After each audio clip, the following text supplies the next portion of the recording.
کہہ لیں کہ پولیٹیکل انٹرفیئرنس بھی کہہ لیں، ایک سملر سوچ کے لوگوں کو سپورٹ کرنا، یہ وہ بھی کہہ سکتے ہیں۔ یہ آج کل امریکن ٹرمپ ایڈمنسٹریشن اور ایلن مسک خاص طور پہ وہ بھی ایڈمنسٹریشن کا حصہ ہیں، تو یہ اس لیے جرمنی کے الیکشن میں اس قدر دخل اندازی کر رہے ہیں۔ تو جو فائر وال کو ایکسپلین کروں کہ فائر وال جو اس پارٹی کو جس فائر وال کا سامنا وہ یہ ہے کہ جتنی بھی دوسری میجورٹی پارٹیز ہیں جرمنی میں، ان پارٹیز نے اس پارٹی کو ایکسٹریمزم قرار دے کہ یہ ایک جو شدت پسند ایک پارٹی ہے، اس کے ساتھ کسی بھی فورم پہ کوآپریٹ کرنے سے اپنے آپ کو روکا ہوا ہے، کہ ان کو ایک فائر وال کے پیچھے دھکیلا ہوا ہے کہ کوئی بھی پارٹی ان کے ساتھ کسی بھی سٹیج کے اوپر کسی بھی لیول کے اوپر کوآپریٹ نہیں کرے گی، کیونکہ ان کی سوچ شدت پسندانہ سوچ ہے، اور یہ جرمنی میں کبھی بھی ان کو آگے نہیں آنے دیں گے۔ اس کے علاوہ ڈونلڈ ٹرمپ نے جو وعدہ کیا تھا امریکہ میں کہ لوگوں کو آفر دی کہ جو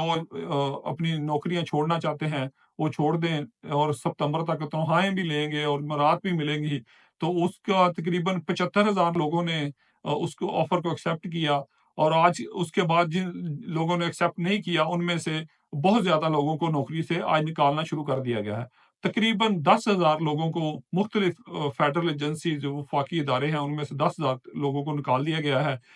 اس میں department of homeland security یہ وہ محکمہ ہے جو امیگریشن کو بھی ڈیل کرتا ہے، جو غیر قانونی تارکین کو پکڑتے بھی ہیں، ہیلپ بھی کرتے ہیں دوسرے امیگریشن ڈپارٹمنٹ کی۔ تو اس میں ہوم لینڈ سیکورٹی کے 400 لوگوں کو نکالا گیا ہے۔ ڈپارٹمنٹ آف انرجی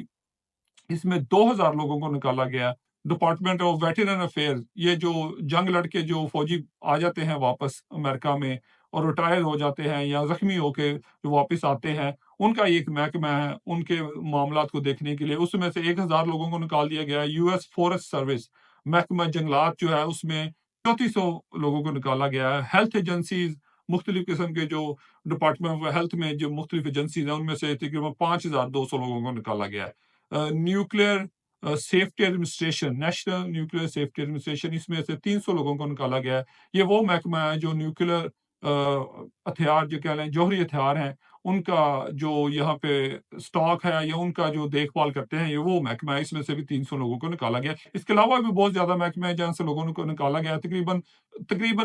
9,500 سے زیادہ ہیں، تقریباً 10,000 کے قریب لوگوں کو نکال دیا گیا ہے۔ اور یہ ایسٹیمیٹ لگایا جا رہا ہے کہ جو ابھی جتنے بھی فیڈرل ایجنسی میں جو وفاقی اداروں میں ملازم ہیں جو پروبیشن پہ ہیں، پروبیشن سے مراد یہ ہے کہ ابھی انہیں 1 سال سے کم ہوا ہے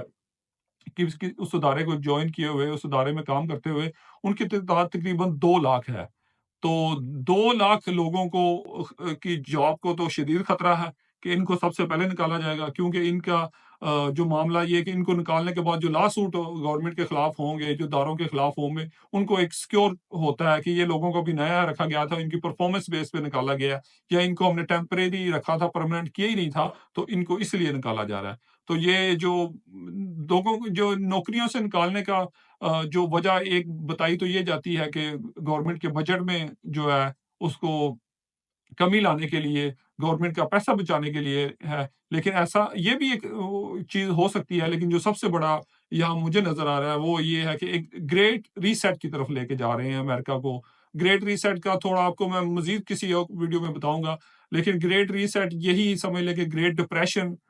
گریٹ ریسیشن، یہ اس چیز سے بھی ایک نیکسٹ لیول کا ہوگا، اس سے بھی شدید ترین مالی بحران کا سامنا دنیا کو کرنا پڑے گا آنے والے دنوں میں۔ ڈیپ سٹیٹ اسی طرف دنیا کو لے کے جا رہی تھی، اور یہی آج ڈونلڈ ٹرمپ اس کے خلاف ہے، لیکن وہ اپنے ملک کو اس کے لیے تیار کرنا چاہتے ہیں کہ کسی طرح ہم سروائیو کر پائیں۔ تو یہ ڈیپ سٹیٹ کو بھی آپ کو میں کسی ویڈیو میں بتاؤں گا، ڈیپ سٹیٹ اور یو ایس ایڈ کا جو استعمال ہو رہا تھا امریکہ میں اور باہر، کیسے deep state U S aid کو استعمال کر رہی تھی۔ تو یہ ساری جو انٹرنل جنگ ہے، جو اندرونی جنگ ڈونلڈ ٹرمپ کو سامنا ہے، یہ اس کی تیاری کر رہے ہیں، اس کے لیے لڑ رہے ہیں، اس کا جو سارا جو سب کچھ ہو رہا ہے وہ اس کے لیے ہی ہو رہا ہے۔ تو ان لوگوں کو نکالا جائے گا، اور ان لوگوں کو جب یہ نوکریوں سے نکلیں گے تو وہی جو امیگریشن روکی ہوئی ہے، جو غیر قانونی تارکین وطن کو آنے سے روکا ہوا ہے یا جن کو نکالا جا رہا ہے، یہ ان کی جگہ ان لوگوں کو نوکریاں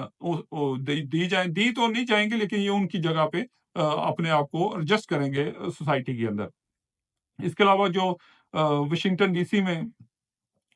ہوائی جہاز کا ہیلی کاپٹر کے ساتھ جو حادثہ ہوا تھا 2 ہفتے پہلے، اس کی جو انیشل انویسٹیگیشن تو ایٹیچیوڈ کی تھی کہ کتنی بلندی پہ جہاز پرواز کر رہا تھا اور کتنی بلندی پہ ہیلی کاپٹر تھا. ہیلی کاپٹر کو تھوڑا نیچے ہونا چاہیے تھا 200 فٹ سے نیچے, تو وہ 350 فٹ پہ تھا. تو جو ابھی مزید انویسٹیگیشن ہوئی ہے اس میں یہ پتا چلا ہے کہ جو اس کا الٹی میٹر تھا ہیلی کاپٹر کے اندر, جو جہاز کی اونچائی بتاتا ہے کہ جہاز کتنی اونچائی پہ اڑ رہا ہے, جو ہیلی کاپٹر ہے کتنی اونچائی پہ اڑ رہا ہے, اس میں ایک فالٹ تھا. وہ پائلٹ کو صحیح طرح سے نہیں بتا رہا تھا کہ جہاز کی اونچائی کتنی ہے. اور اس کے علاوہ دوسرا یہ بھی ہے کہ جو ان کی کمیونیکیشن بھی نہیں ہو سکی جب ایئر ٹریفک کنٹرول جو ٹاور نے ان کو بولا کہ ہوائی جہاز کو گزرنے دیں, اس کے پیچھے سے ہیلی کاپٹر کو گزاریں, تو اس کا انہوں نے 2 دفعہ ایئر ٹریفک کنٹرولر نے